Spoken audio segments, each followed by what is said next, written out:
Hey you, welcome back to my channel.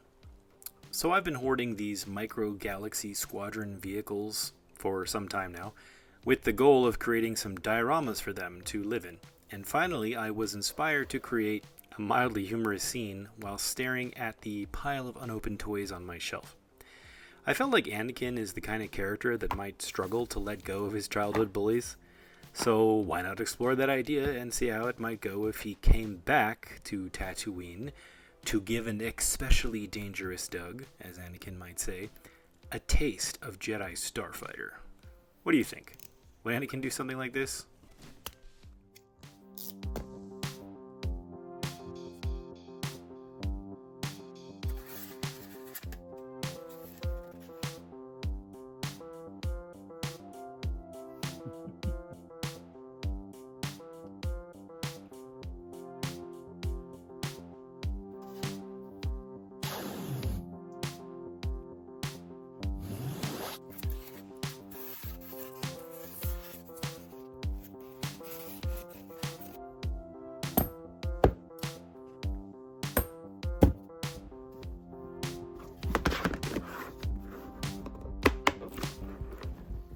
Regardless of the fact that I've been a customer of HotWireFoamFactory.com for many years now, they actually reached out to see if I'd be interested in trying some new tools, to which of course I said please and thank you.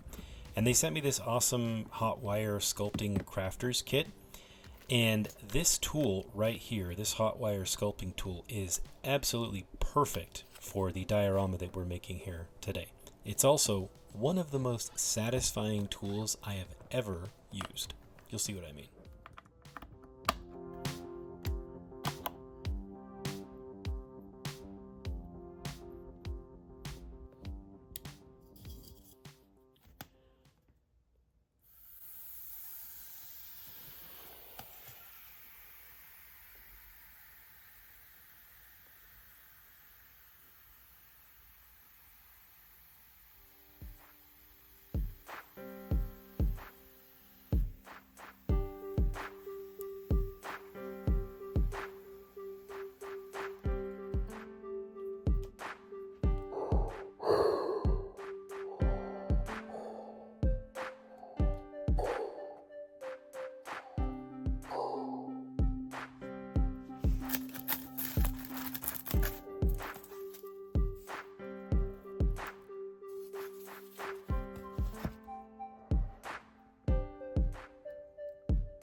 As you can see, this is a process of literally elimination. We're just sculpting away what we don't want.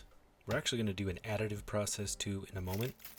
And I would caution you to be careful not to pull too hard on these sculpting tools. They are designed to move slowly through dense foam like this. Thinner foams like white styrofoam, especially the stuff that's very crumbly, that'll cut like butter.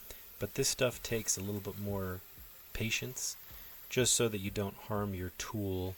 Be very careful and patient, of which sometimes I struggle with that.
So as you can see, I saved some of my larger cutoffs so that I could re-add sections for my overhangs, my features of the land here. This is a technique you could of course use in many different ways, but I thought it would be fun to include in this tutorial so that you can maybe get some inspiration. Tag me on Instagram, show me what you did. I'd love to see it.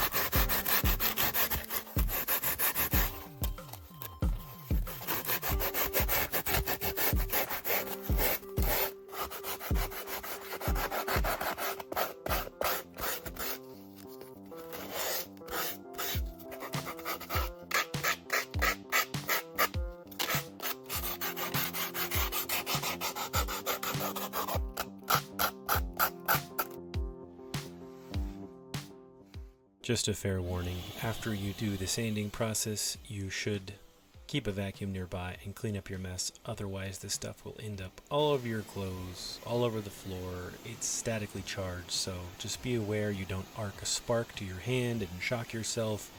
Just be mindful.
Is the caulking really necessary?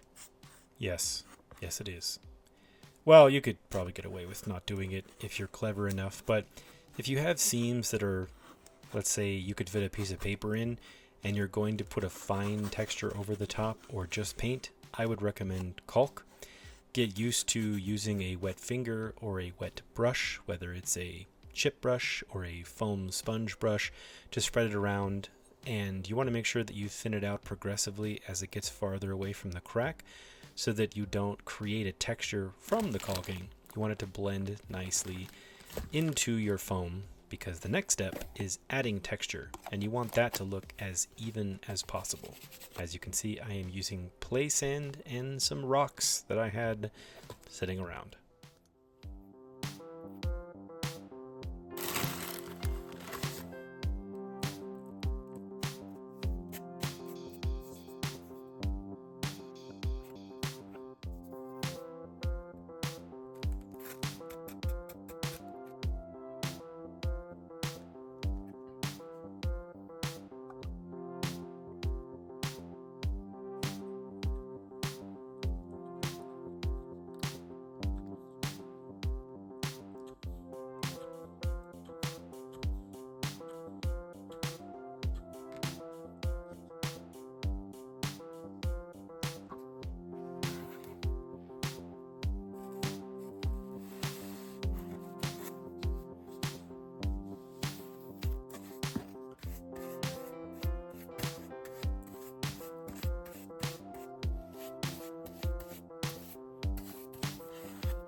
After letting this dry overnight so that it had a nice hard crack to it, I went ahead and started to sort out the wiring. Now, I did kind of mess up a little bit because I had this idea to have the wires already running up into the diorama and to solder my phosphorescent Edison Bulb replacement LEDs directly into the diorama. This proved to be not the best idea. It was a little bit too difficult to solder onto the wire. You'll see what I mean here shortly. But I thought I would show the process just so that everyone can learn from it and maybe not make some of the same mistakes and take some of the good things away. So here it is, an honest artist.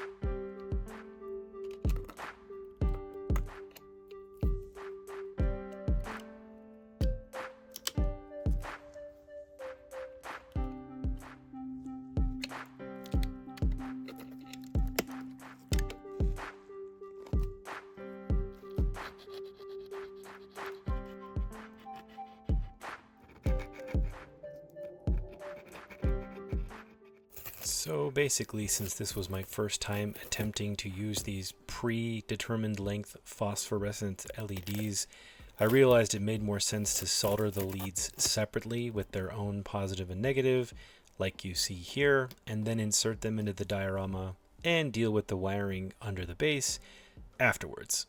I've done this before with other standard LEDs when I did my Batcave diorama, when I did the light up bat screen and the black light feature. But for some reason, I had the genius idea to try to do it another way. But sometimes we have our biggest learning experiences when we try new things, and I'm glad I did it, and I'm glad I was able to show you guys. If you guys are a little confused about how those wires are run, I have a video showing exactly the process and the principles behind it. It's my How to Make Miniature Wiring video for dioramas and miniatures. Go check it out if you need some help with that. Lord knows I did.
What you're seeing here is the quick and dirty version of my repaint / re-weathering of these micro Galaxy squadron vehicles, of which I really thought they deserved this treatment.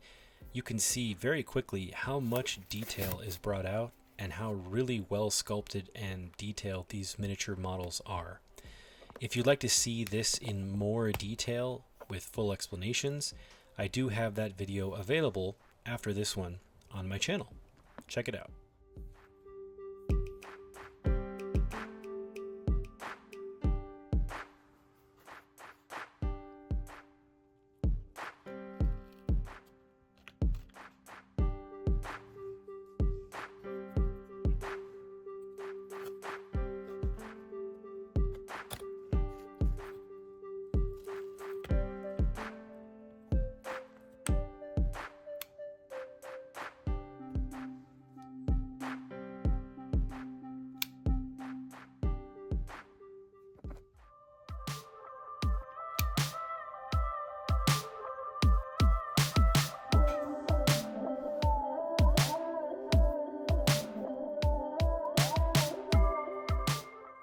The placement of Sebulba's pod racer and the impending doom of Anakin's Jedi starfighter laser bolts, the diorama is complete. Tell me what you think in the comments below. Do you think it turned out good? What would you have done differently? What would you have done more of or less of? Would you put it in a different setting? Do you find it humorous? What's your favorite color? What is the purpose of life? Why are we here? Now I'm just rambling. I hope you enjoyed the video, and hit the like and subscribe, and come back next time because hopefully I'll have another fun diorama in the universe that I love and that you love. We'll catch you later.